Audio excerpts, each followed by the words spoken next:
Greetings, and happiest of Samhain celebrations to you all. My name is Ray Rowan to be precise, and I will be your teller of tales for tonight. Tonight, I tell you the tale of a long-forgotten legend of Derry, a woman by the name of Dinah Mahan. But Dinah is not known by that name anymore. In fact, she is no longer known at all. Long gone is Dinah Mahan. Her fate played out on a Halloween night not unlike this one. Right under the very noses of people not unlike yourselves. Safe, cozy, tucked up at home. Our story tonight begins with two young ghost hunters from the city who were also very eager to know all about Dinah Mahan. Hey guys, it's Nikki and Kim. Welcome to NK Hauntings. Guys, after our video out in Ness Woods, we were starting to receive all these like really mysterious messages from this person saying that we needed to contact Ray Rowan, that she knew the story about the tree out there at Ness Woods. So we wanted to see obviously what the crack with that was, and we actually found her address. We're outside now, so we're going to go on and see. Yeah, wish us luck.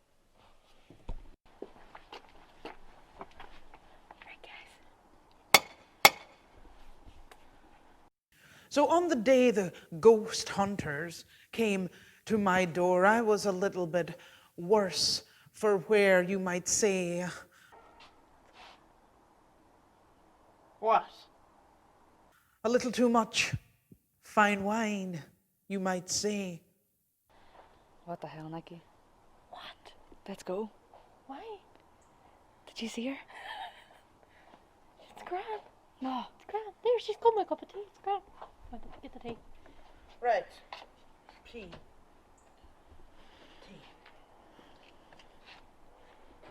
So tell me the crack.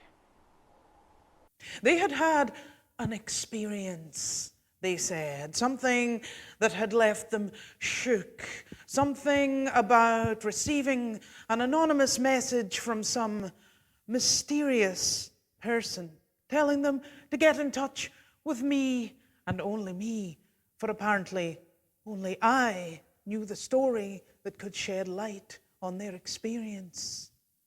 And then they mentioned Ness Woods.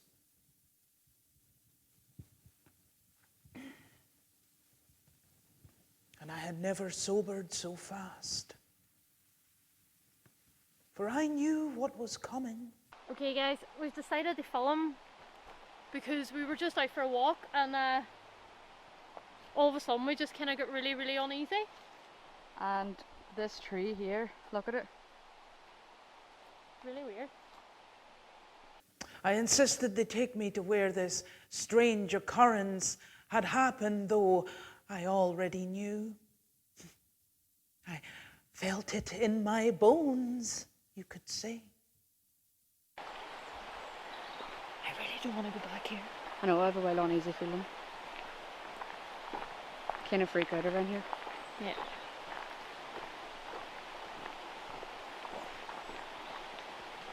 Is that it?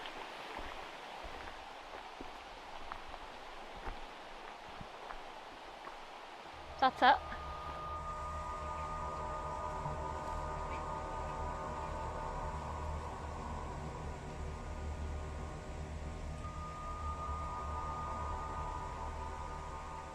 If you have ever been to Ness Woods, some 10 miles or so outside of the city, then you might have walked past this particular tree countless times and never paid it a blind bit of notice. But I can almost guarantee that something within you registered that there is something not quite right about that particular area of the woods, something that barely even registered.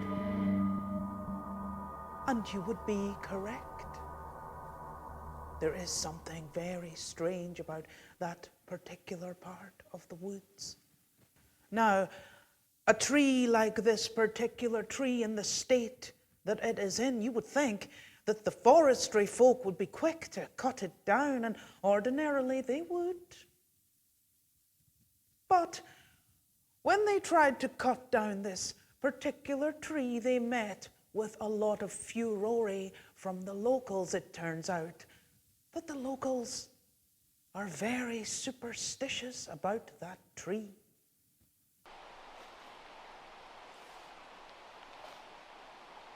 And would you like to know why? Okay. Okay. And perhaps you'd better sit down.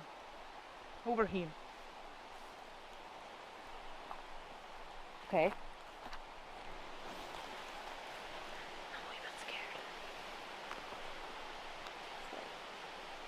You see, my friends, there once was a woman of Derry who went by the name of Dinah Dinah. Mahan. To this day, there are people in this city who will remember Dinah, but they will tell you that they don't. That her story is nothing more than the ramblings of storytellers and fantasists. But I am here to tell you that Dinah was real. She existed. She exists. She is undead. Dinah was raised among folklorists and musicians, and she loved nothing more than to listen to the old stories from her locality. And in particular, her very favorite types of stories were the ones of a supernatural nature. And in particular, she loved the story of King Avartak. Avartak lived in the lands east of the Foyle, between Dungiven and Garva. And it is widely believed nowadays that he was the inspiration for none other than Bram Stoker's Dracula. Indeed, Dracula was a County Derry man. Who knew? King Avartak was a practitioner of black magic, and he terrorized and abused those around him to the point that when he fell from a window and died one night as he crept out and tried to catch his wife in the embrace of some imagined lover, the people were delighted to hear that Avartak was gone. So much so that they took him immediately and they buried him, standing upright as was befitting a man of his stature, and gone was the scourge of Avartak. But no, for you can imagine the people's surprise when the very next day Avartak returned, a rattling an empty bowl, demanding that the people fill the bowl with their blood. Now a brave chieftain by the name of Cahan, again and again and again he killed Avartak. And again and again and again, Avartak returned with his bowl, demanding the blood of the people. Eventually, Cahan was advised that the only way to beat such a creature was to stab him through the heart with a wooden stake made from yew wood, bury him upside down, and cover the grave in a large slab stone that could never be raised. So that's what he did. And to this day, if you go out in the townland of Slaughterverty, you can still visit Avartak's grave. Now, come Dinah's time, some town planners decided that they would quite like to build a road right through Avartak's grave. And of course they tried. But that plan did not exactly go well for them. For every time they brought a machine near Avartak's slabstone, the machine would inexplicably break down, until one digger managed to move the stone a single solitary inch. And you know, the really, really strange thing was, ladies, that the minute that stone was moved, that digger driver, well, he fell down dead. Massive heart attack. Up until this point, the driver had been a hitherto very strong and healthy lad of 23 years of age. Stone dead, I tell you. When Dinah heard that the slabstone had been ever so slightly moved, she was enthralled. She just had to go out there and see it for herself. So, as legend has it, that Samhain, when the veil was at its very thinnest, Dinah went about convincing two friends to join her out at Slough-Daverty townland, where they would go to the grave of Avartak.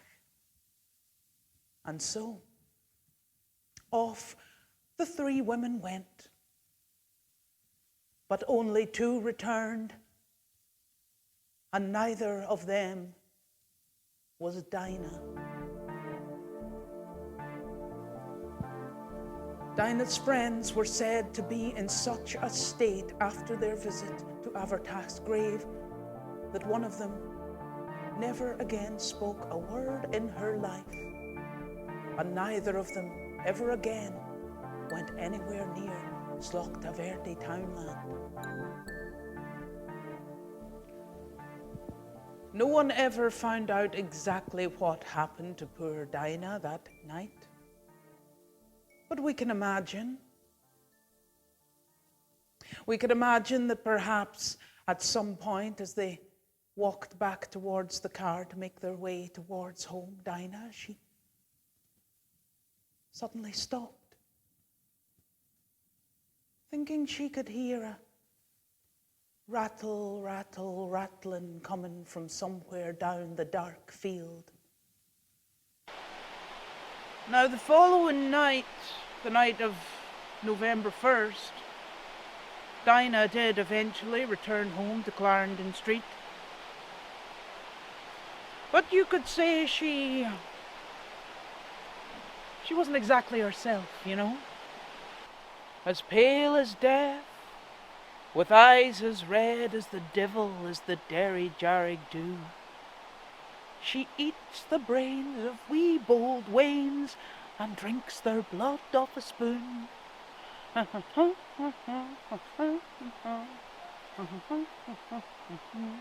She, a previously outgoing type of a woman with lots of friends, had suddenly just taken to spending her days walking around and around and round the city walls, rattling, rattling, rattling an empty bowl, begging people, please, please fill this bowl with your blood.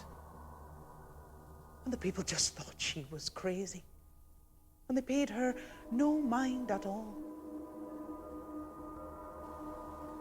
Nobody noticed at first, when the dogs on the streets just suddenly went quiet, and then the cats, and then one by one, the children. So many children went missing that winter that terrified parents stopped letting them out to play altogether. The terrified parents, they formed gangs so they could watch over the city at night. And that's how it was discovered that Dinah was not Dinah anymore. For one night, they found her down a dark alleyway, crouched over something that they originally mistook to be some sort of a stuffed toy, but they were wrong. They were so wrong. And she was drinking and drinking. She just couldn't get enough of.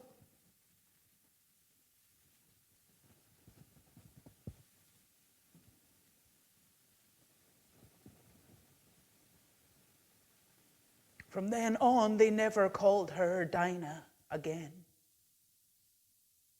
From then on, they called her the Derry Dearg-Due, or the red bloodsucker of Derry. So Dinah became a vampire? Mm-hmm. I thought vampires couldn't walk in the daylight. That's fiction. After that, the townsfolk, they gossiped among themselves with bitter tongues. Gossiped and yapped and decided not to get the poor girl help. Oh, no. They decided amongst themselves to take the law into their own hands and do away with Dinah. And they did not seek out the help of doctors. No, where did they go? They went and they sought out the help of a Shanachie, a storyteller. Bloody idiots. And the Shanachie told them, take her far away, out to Ness Woods, where you will find a sacrificial stone. And that sacrificial stone, it was said, absorbs unclean spirits, should the unclean creature be killed on top of the stone. And so that's what the people did. They dragged her spitting and screaming into the woods, and 6 big, brave men, they held her down on top of the sacrificial stone. And is that the sacrificial stone? And that, dear listeners, was the end of the Derry Dearg-Due. Safe in the knowledge that her unclean spirit was trapped in the sacrificial stone, just as the Shanachie had promised them, they made their way off towards home, thinking, job well done, boys, job well done. Of course, they had forgotten one of the golden rules when seeking advice from a storyteller. Storytellers. And what's that? You never know what's history and what's trickery. Under a sliver of moon, 6 big, brave men dug a grave for dear Dinah Mahan. Buried her under an old wizened tree and swore she would never be forgotten.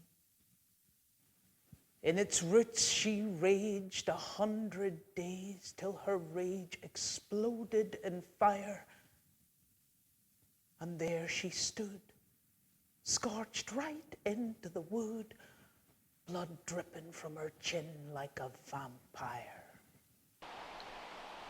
And is that the tree that they buried her under?